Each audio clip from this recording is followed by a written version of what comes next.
Un Link explorateur du temps, un monde parallèle, des ovnis qui viennent envahir Hyrule. On a vu tout ça dans la partie 1 de la vidéo sur les 10 mystères de The Legend of Zelda Tears of the Kingdom. Eh bah salut les héros, c'est Hiro. On se retrouve aujourd'hui pour la partie 2 des 20 mystères, secrets et easter eggs autour de The Legend of Zelda Tears of the Kingdom. Si vous n'avez pas vu la partie 1, je vous invite à la voir juste avant cette vidéo, bien entendu.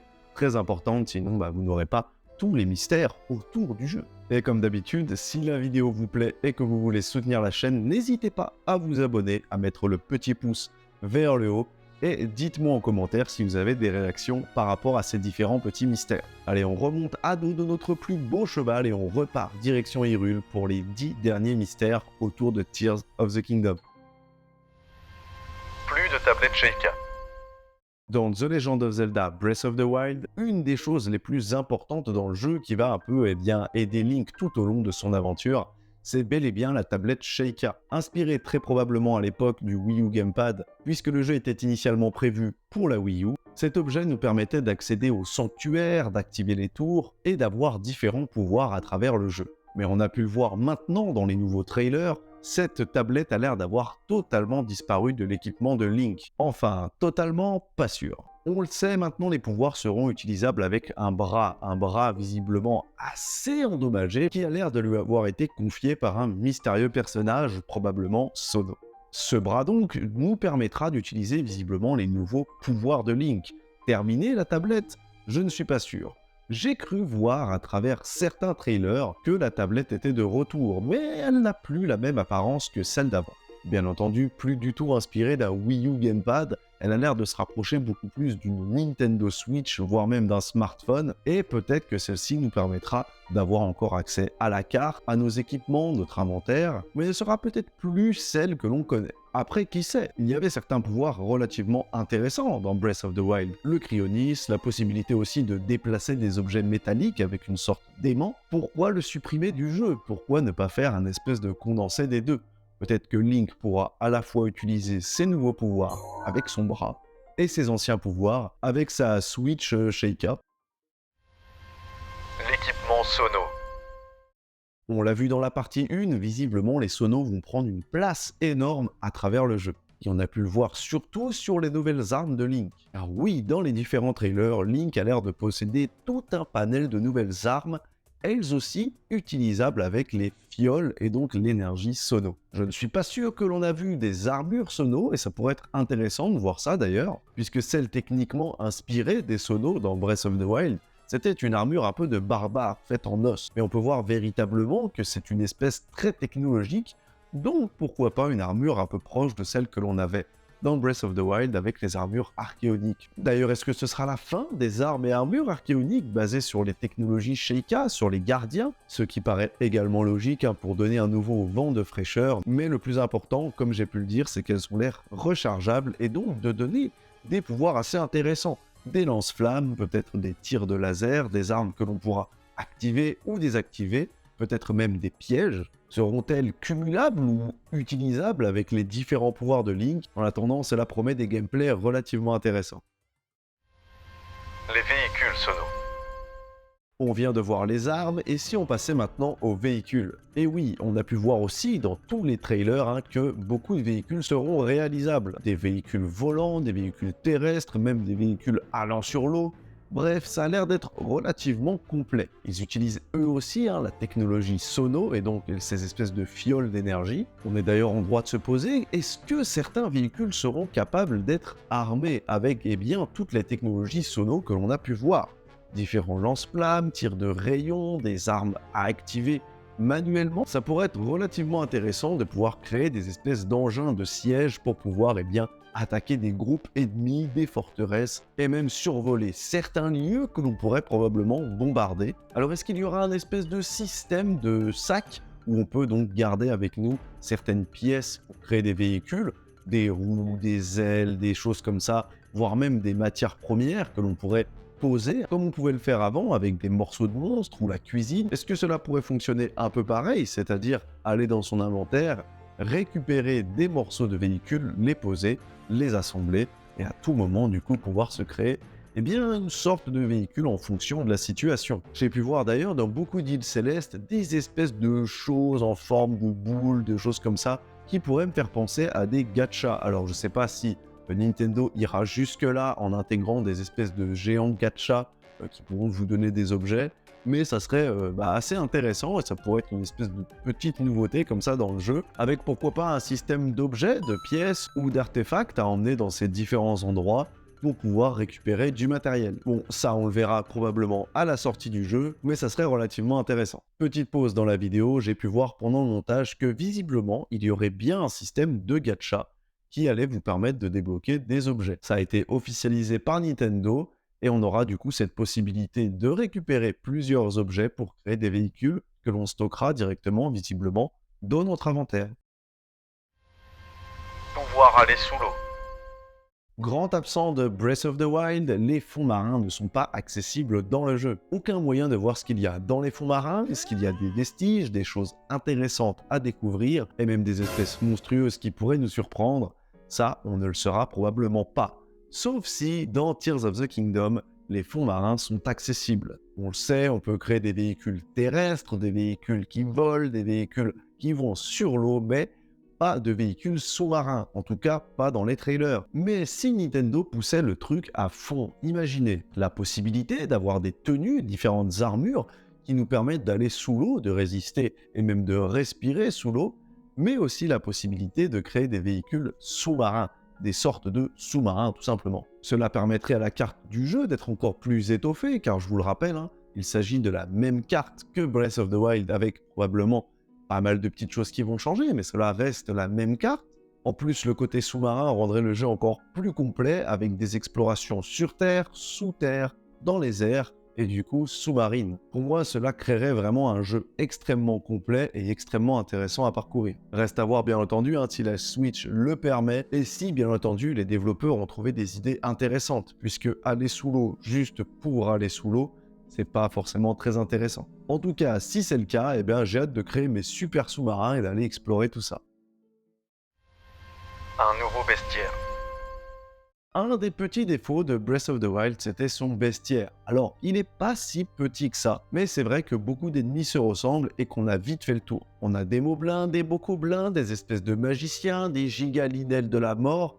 Bref, on a quand même pas mal de petites choses, mais c'est vrai qu'un peu de fraîcheur nous ferait pas de mal. On l'a vu dans la partie 1, les ennemis seront amalgamés, ce qui va rajouter pas mal de diversité.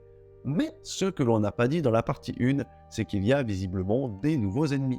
Bien entendu, on va avoir tous les ennemis liés au Sono, des gardiens, une espèce de golem carré qui a l'air de pouvoir changer de forme, mais aussi visiblement de nouvelles troupes dans les rangs de Ganondorf. Puisque oui, nous avions les moblins, il y a maintenant des espèces de géants moblins, des sortes de rois moblins, qui ont l'air assez vénères. Je me dis que ce sont des ennemis qui risquent d'être assez proches des Inox, ces espèces de géants cyclopes qu'on avait dans Breath of the Wild, mais peut-être un peu plus mobiles et un peu plus énervés. Autre ennemi que j'ai pu voir dans les bandes annonces, c'est un espèce d'ennemi qui me fait extrêmement penser à un effroi. Et je trouverais ça super intéressant d'avoir les effrois comme ennemis dans le jeu. Alors est-ce qu'ils auront les mêmes mécaniques que dans les anciens jeux Zelda, c'est-à-dire hurler quand ils vous voient pour vous pétrifier, s'approcher comme ça doucement de vous pour vous attraper et vous démonter? Ça pourrait être hyper cool, ça rajouterait encore plus ce côté sombre que possède le jeu, et je trouve que ça rajouterait un ennemi assez original à combattre. Et imaginez des espèces d'effrois amalgamés, ça serait encore plus flippant et encore plus cool. Et moi je me dis combien d'entre nous vont être complètement terrifiés quand ils vont explorer les sous-sols d'Hyrule dans le noir et que d'un coup ils entendront un cri de terreur comme ça. De nouveaux World Boss. Dans les différents trailers de Tears of the Kingdom, on a pu voir des boss qui n'étaient pas présents dans Breath of the Wild. Il y en a deux qui ont retenu mon attention. Le premier, c'est une espèce de nouvelle abomination de Ganon que l'on peut voir dans une sorte d'explosion. Ça a l'air d'être une sorte d'ennemi avec 4 bras, un corps un peu particulier, comme si c'était une sorte de centaure ou peut-être même des ailes. À voir si c'est une sorte de nouvel ennemi créé par Ganon que l'on pourra combattre. Mais ce n'est pas lui qui a vraiment retenu mon attention. Car oui, on a pu voir un espèce de dragon à 3 têtes. Et celui-ci me fait tout particulièrement penser à Gleeok, un dragon qui était dans The Legend of Zelda premier du nom. Et je me posais une question. Est-ce que cet ennemi sera un ennemi unique du jeu, c'est-à-dire un world boss que l'on ne verra qu'une fois, ou est-ce qu'il y en aura plusieurs, un peu comme les Inox, ou les espèces de tas de pierres là, qu'on avait dans Breath of the Wild, et est-ce qu'il y aura plusieurs éléments? Car ça pourrait être intéressant d'avoir des espèces de dragons à 3 têtes, de feu, de foudre, etc., qui pourraient rendre le jeu un peu plus difficile, et qui viendraient un peu comme ça rajouter de la fraîcheur, et faire un peu écho au Linel. Un monde en constante évolution. On en a parlé dans la partie 1 et on en a reparlé un peu dans cette partie 2.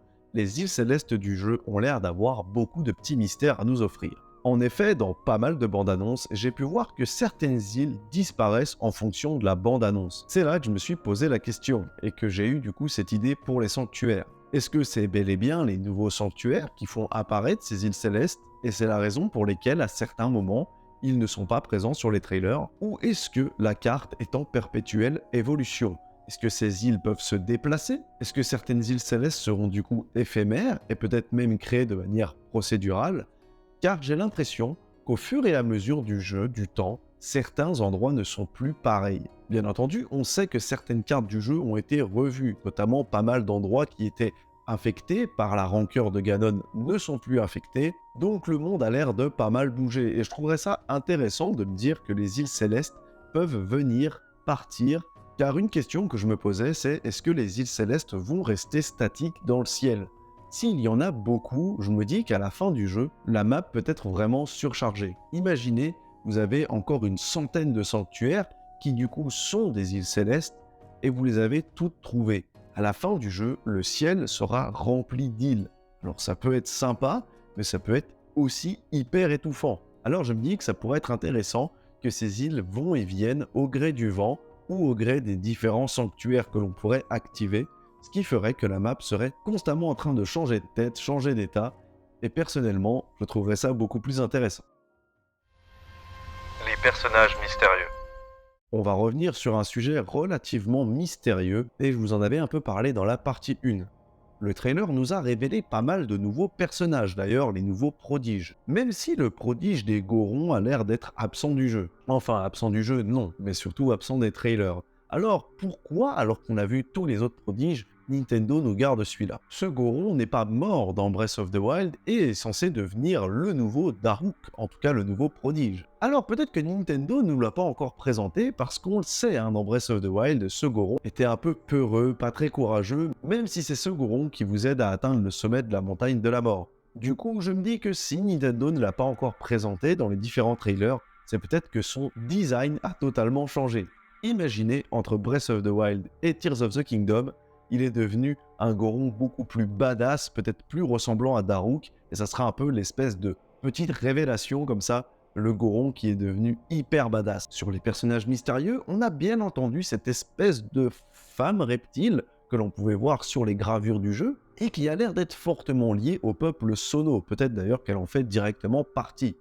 Elle a un design, comme je l'ai dit, un peu dragon, reptile, que l'on peut revoir dans beaucoup d'architecture Sono, les gardiens et notamment ces espèces d'œufs qui peuvent tout simplement rappeler des œufs de dragon avec des écailles. J'ai pu voir d'ailleurs dans beaucoup de discussions, dans certaines vidéos même qui parlent du sujet, que ces sortes d'œufs seraient en fait des sortes de fleurs de lotus ou je ne sais pas quoi.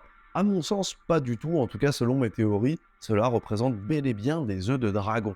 Autre chose, on peut voir sur ce mystérieux personnage Sono, qu'il a des traits très similaires au bras de Link, ce qui veut donc dire que probablement c'est ce perso qui donnera ses pouvoirs à Link. Il ou elle a l'air d'ailleurs étroitement lié à Zelda au vu des trailers. Alors, est-ce une divinité, la reine des Sono, ou un personnage encore plus important pour l'histoire? Ça, on le verra à la sortie du jeu. Autre personnage très important, et qui risque d'être le plus important, c'est cette espèce d'Hylienne. Une Hylienne qui a l'air assez proche de Zelda au niveau des traits, et du coup qui me fait poser pas mal de questions. Qui est cette personne? Est-ce la mère de Zelda? Car on le sait, elle a une place assez importante dans l'histoire de Breath of the Wild, une histoire que l'on peut découvrir à travers différents livres. Est-ce la déesse Hylia elle-même personnifiée? Et donc, est-ce que c'est elle qui nous donnerait les différents pouvoirs? Elle serait peut-être même étroitement, elle aussi, liée aux larmes, car comme on a pu le voir sur le personnage d'avant, sur les gravures, l'espèce de personnalité Sono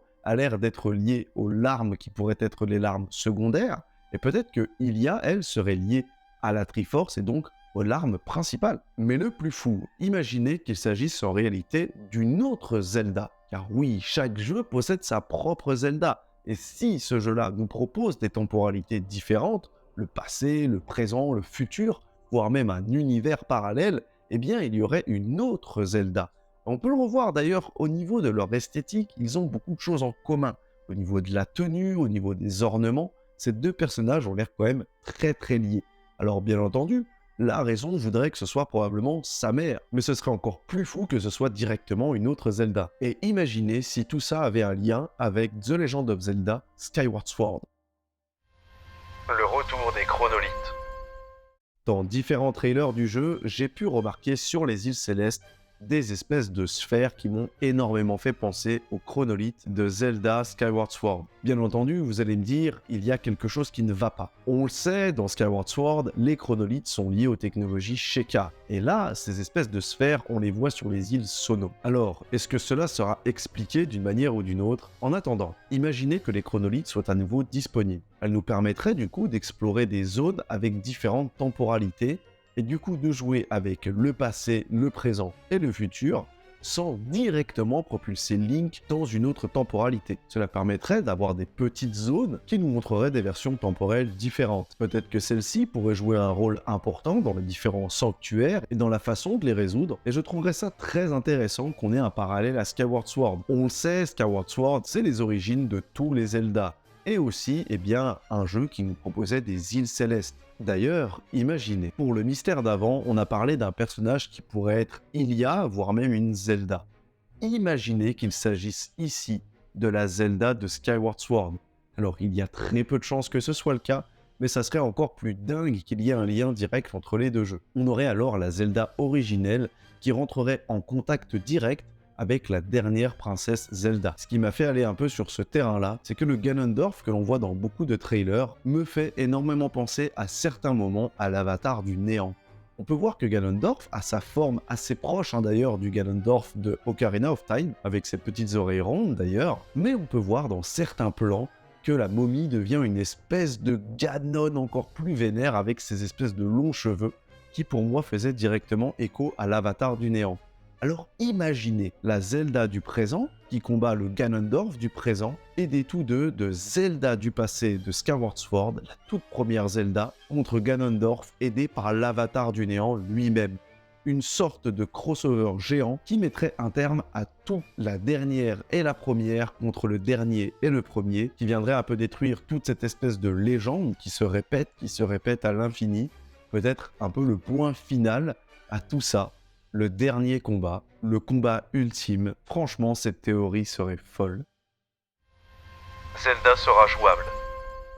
Imaginez, on le sait, ces derniers temps, dans beaucoup de jeux, on a la possibilité de jouer plusieurs personnages. Et de plus en plus des personnages féminins. Ça serait une grande première, je crois, pour la licence des Zelda, de pouvoir jouer la princesse elle-même. Mais pas mal de petits détails me font penser que ce serait probablement le cas. Déjà, au niveau des trailers, on sait que Link sera très lié à tout ce qui est aérien. On le voit explorer des îles célestes, utiliser des technologies sono. Bref, je pense que tout le gameplay de Link sera extrêmement basé sur les îles célestes. Mais on peut voir que Zelda, elle, tombe dans les tréfonds d'Hyrule, dans les sous-sols. Imaginez alors deux gameplays différents. Avec Link, vous parcourez les terres d'Hyrule et les îles célestes. Mais avec Zelda, vous parcourez les sous-sols d'Hyrule. Peut-être que Link devra combattre Ganondorf et que Zelda devra combattre l'avatar du néant. Et qui sait, peut-être que chacun aura le droit à un combat final différent. On voit que la momie de Ganondorf, vraiment son espèce de corps qui a été scellé, est retenu dans les sous-sols. Ça serait assez intéressant alors que Ganondorf ne soit pas directement cette momie, mais peut-être une incarnation de cette momie. Imaginez, avec Link, vous parcourez Hyrule et les îles célestes, et le combat final sera contre Ganondorf. Et dans les sous-sols, avec Zelda, vous devez chercher, trouver et détruire le corps originel de Ganondorf, cette espèce de momie. Ça permettrait deux gameplays différents, avec un combat final hyper intéressant, puisque Ganondorf ne pourrait pas réellement être battu tant que son corps physique, cette espèce de momie, continue de l'animer. Bien entendu, c'est une énorme théorie qui part uniquement de mes propres interprétations.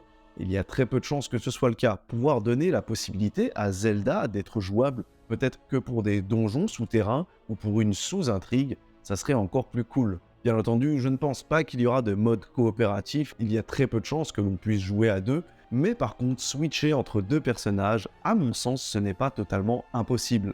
D'ailleurs, au niveau du logo du jeu, on peut voir deux dragons qui se tournent autour comme ça, et si les deux dragons représentaient en fait Link et Zelda, les deux personnages principaux de cette histoire. En attendant, dites-moi vous en commentaire ce que vous pensez de cette théorie. Bon voilà, on a exploré 20 mystères du jeu. Je tenais vraiment beaucoup à faire cette vidéo avant la sortie du jeu puisque, comme je l'ai dit dans une ancienne vidéo, eh bien The Legend of Zelda, c'est une de mes sagas de jeux vidéo préférées. Et c'est toujours à chaque fois pour moi un énorme moment la sortie d'un de ces jeux. C'est pourquoi je me devais de vous faire une vidéo centrée sur ce jeu. Je vous remercie en tout cas si vous êtes resté jusqu'à la fin de cette vidéo. N'hésitez pas à me dire si elle vous a plu, ce que je pourrais améliorer, ce qui ne va pas, car bien entendu, une fois de plus, rien n'est écrit, tout est en total impro et donc forcément rien n'est parfait. J'ai probablement oublié beaucoup de choses et j'aurais peut-être même pu approfondir pas mal d'autres choses. Mais voilà, mon but c'était surtout de vous partager mes idées, mes théories à chaud au niveau des trailers que j'ai pu voir. Comme d'habitude, si la vidéo vous a plu, n'hésitez pas à mettre le petit pouce vers le haut, à vous abonner pour soutenir la chaîne, c'est très très important pour moi. Et quant à nous, on se retrouvera dans les plaines d'Hyrule le 12 mai pour le jeu Tears of the Kingdom. Et pour ce qui est des vidéos, nous, on se donne rendez-vous très prochainement pour une prochaine vidéo. Et c'était Hiro, en direct d'Hyrule, pour vous servir.